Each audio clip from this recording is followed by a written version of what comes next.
আজকে আপনাদেরকে দেখাবো আমি সহজভাবে, একদম সহজভাবে কিভাবে প্লাজো কাটিং শিখবেন। অবশ্যই যারা একদম নতুন তারা কিন্তু এই ভিডিওটা অবশ্যই দেখতে পারেন, আর এই ভিডিও থেকে দেখে আপনারা সহজভাবে শিখতে পারবেন। তো চলুন কিভাবে আমি প্লাজো কাটিং করি। এটা হচ্ছে 2 হাত পানার বহরের কাপড়, আমি সুন্দর করে আয়রন করে নিলাম।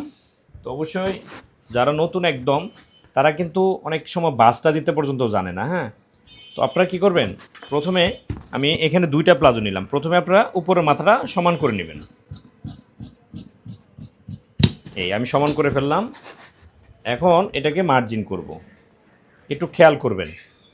অবশ্যই রাবার ভাঙার জন্য আপনারা চাইলে এখান থেকে 2 ইঞ্চি নিয়ে নেবেন। হ্যাঁ, অবশ্যই রাবারের জন্য 2 ইঞ্চি আপনাকে নিতেই হবে। এই 2 ইঞ্চি রাখলাম। তারপর হচ্ছে লম্বা টান দেবেন এখান থেকে।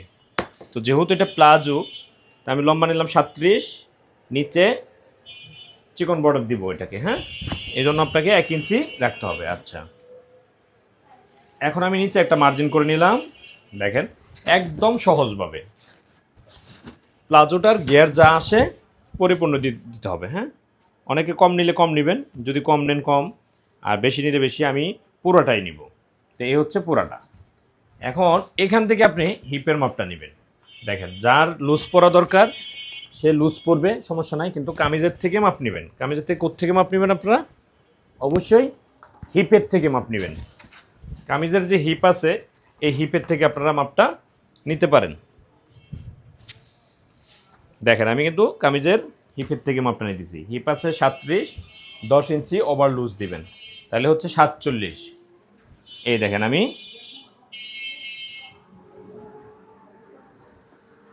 আপনারা অবশ্যই 10 ইঞ্চি সাথে অ্যাড করবেন। এরপরে হাইয়ের মাপটা, যদি হাইটা আপনার পারফেক্ট না কাটেন তাহলে কিন্তু সালোয়ার পরে আরাম পাবে না। হ্যাঁ, তো অবশ্যই আমি 13.5 নামাইলাম। এই 13.5 নামানোর পরে একটা দাগ দিব এখান থেকে। এই দেখেন, হাইয়ের এখানে একটা দাগ দিয়ে দিলাম। এই জায়গার থেকে আপনারা অবশ্যই 1.5 ইঞ্চি পরিমাণ বেশি নেবেন। এই 1.5 ইঞ্চি পরিমাণ বেশি নিলাম। নেওয়ার পরে দেখেন আমি সুন্দর করে মার্জিন করতেছি নিচে। এই শেপের মাথা আর এইখানের মাথা, এই দেখেন শেপ কাট দিয়ে আমি একটা দাগ টেনে নিলাম। হ্যাঁ, এখন আমি কাটিং করব। তো দেখেন, আমার কিন্তু সহজভাবে, একদম সহজভাবে প্লাজোটা কিন্তু কাটিং হয়ে গেলো, দেখছেন? তো নিচে কি করবেন, নিচে অবশ্যই আপনারা কাটিংয়ের সময় একটু ডাউন করে দিবেন। এই দেখেন, আমি নিচে একটু ডাউন করে দিতেছি। দেখছেন, আমার কিন্তু সহজভাবে প্লাজোটা কাটিং হয়ে গেল। হ্যাঁ, তো আপনারা চাইলে অবশ্যই আমার এই ভিডিওগুলো দেখে আপনারা সহজেই শিখে নিতে পারেন। এই দেখেন, আমি প্লাজোটা হাইটা কাটিং করলাম প্লাজো। এরপরে এই নিচ বরাবর কাটিং করে চলে যাবেন। তো দেখেন, আপনারা এই ভিডিও থেকে কি শিখতে পারলেন কিনা অবশ্যই জানিয়ে যাবেন। তো আমি কিন্তু সম্পূর্ণ প্লাজোটা কাটিং করে ফেললাম, দেখছেন?